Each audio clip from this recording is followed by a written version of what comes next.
Salut à tous, ravi de vous retrouver sur canalturf.com pour évoquer les réunions de ce jeudi 25 février. Nous commencerons par la réunion principale qui aura pour cadre l'hippodrome de Paris-Vincennes avec un quintet plus. J'aurai ensuite un coup de cœur en réunion 2 à Chantilly et des informations à vous transmettre concernant la réunion 4 sur l'hippodrome de Lyon-la-Soie où j'ai pu m'entretenir avec plusieurs professionnels y participant.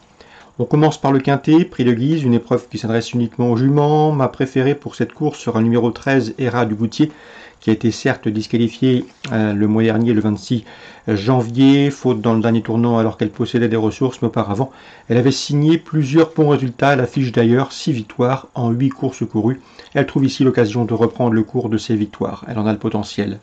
Le 8, c'est Eliade du Goutier, sa compagne de couleur mais pas d'entraînement. Elle compte, 7 podiums, dont 4 victoires en 10 courses courues, un excellent ratio également. Sachez qu'elle a gagné sur le parcours proposé au mois de décembre, et ce en 1-12-3. Malgré son numéro 8 en dehors derrière l'autostart, elle mérite crédit. Le 13 et le 8, mes deux préférés. Ensuite, on retiendra le 6, Inès Quick, qui est en forme. Elle vient de s'imposer sur l'hippodrome de Vincennes, la grande piste, le 2 février. C'est la plus riche du lot. Elle découvre certes l'autostart et ce mode de départ et cette distance, mais sa chance est prépondérante. Le 3, Hermine Sibet, n'est pas la plus sage du peloton. 5 disqualifications en 13 courses courues et pourtant, elle a le potentiel pour figurer ici et jouer les premiers rôles. A noter également que son unique sortie départ autostart a été couronnée de succès. Le 2, dans cette épreuve, c'est Attica Bourbon. Elle aussi possède de bonnes statistiques.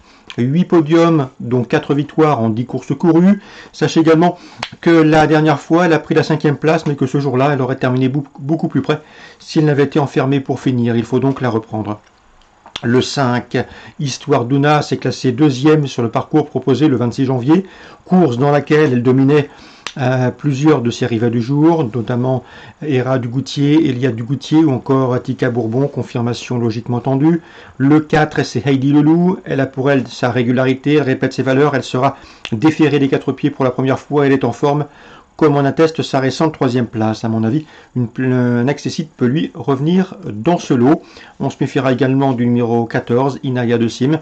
Dans un bon jour, elle est capable de se distinguer à ce niveau, elle qui est en forme. Elle vient d'ailleurs de s'imposer sur le tracé proposé au mois de janvier. Son numéro 14 va toutefois la contraindre à subir la course. 13, 8, 6, 3, 2, 5, 4 et 14, ma sélection pour ce quintet du jeudi 25 février. Suite du programme, dans la 4e, Étienne Rouet-Lécouillet est confiante, le 407, Gataka du Vivier. Souvenez-vous, on en a déjà parlé dans l'émission. Elle lui a donné souvent raison. La dernière fois, la jument avait lutté pour la victoire. Elle aurait sans doute gagné lorsqu'elle a fait la faute au passage du poteau. C'est une jument de qualité, un peu spéciale, mais elle a le potentiel ici pour jouer la victoire. Le 410 conduira à l'opposition, c'est Geisha Girl, platonique 3e en dernier lieu à Vincennes dans une épreuve de même facture. Attention également au numéro 8, Gendréenne, qui est au mieux régulière et devrait une nouvelle fois finir sur le podium. 7, 10 et 8, mes 3 préférés pour la 4e. Dans la 5e, course réservée à des trotteurs de 9 et 10 ans, le 513 Copsy est à mon avis une bonne base de jeu. C'est un cheval qui a été retardé par des ennuis de santé, il n'a pas les gains en rapport avec ce potentiel. Il trouve ici l'occasion de s'imposer, le 513 Copsy. Concernant Estelle de Sartre, elle m'a parlé en bien du 807 Foxtrot du Bullière à l'occasion d'une dernière interview.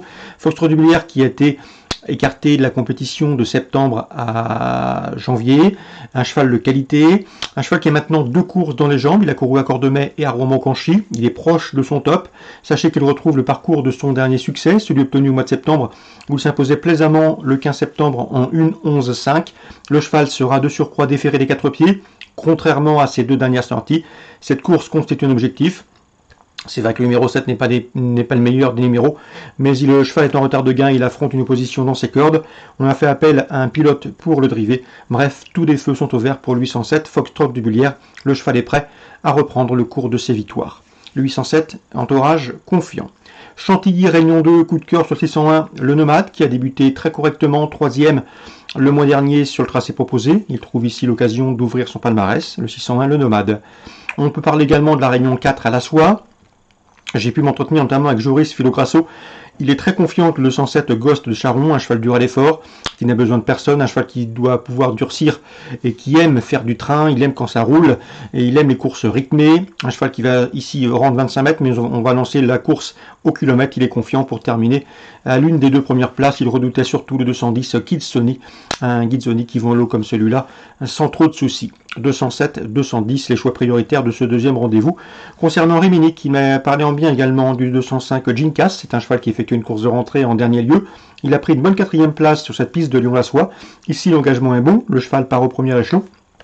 Et sachez également qu'il sera déféré des postérieurs, contrairement à sa dernière sortie. Donc ici, au premier poteau, il peut pourquoi pas conserver une 3e place à belle cote. 210, 207 et 205.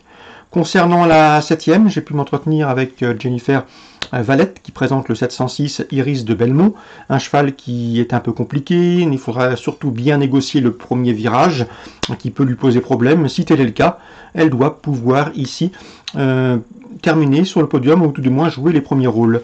Dans cette épreuve, il faut lui opposer le 707, Inshot Jocelyn, à mon avis c'est le cheval de la course, à condition qu'il demeure sage et appliqué d'un bout à l'autre du parcours. Lui qui a été disqualifié en débutant, qui a gagné ensuite à Mokanchy et qui a été de nouveau disqualifié. S'il reste trop, il s'annonce difficile à déloger. 707, 706 et on peut leur adjoindre le pensionnaire de Jonathan Kwok, c'est le numéro 8, Xter Man, qui a gagné à l'occasion de ses premiers pas publics sur ce parcours le 17 janvier à Lyon-la-Soie. C'est un cheval qui avait bien gagné ce jour-là, confirmation logiquement attendue, même si cette fois-ci il s'attaque à quelque peu plus forte partie. Donc le 7, le 8 et le 6 pour ce 7e rendez-vous à la Soie. Concernant Jennifer Valette encore, elle est très confiante avec le 813 Arpigibus. Le cheval a gagné plaisamment, avec facilité, en dernier lieu sur cette piste de Lyon-la-Soie. Il est resté au mieux, l'opposition est somme toute de même acabit. C'est vrai que cette fois-ci il faudra rendre 25 mètres, mais au dire de son entraîneur, le cheval a parfaitement les moyens de confirmer, ou du moins sur une place au podium, s'il a le bon parcours, il peut une nouvelle fois franchir le poteau en tête. C'est le 813 Harpy Gibus. Voilà pour les infos de ce jeudi 25 février, c'est bien ça. Si ce programme vous a plu, il ne faut pas hésiter à le liker. Nous on se retrouve demain pour une nouvelle émission.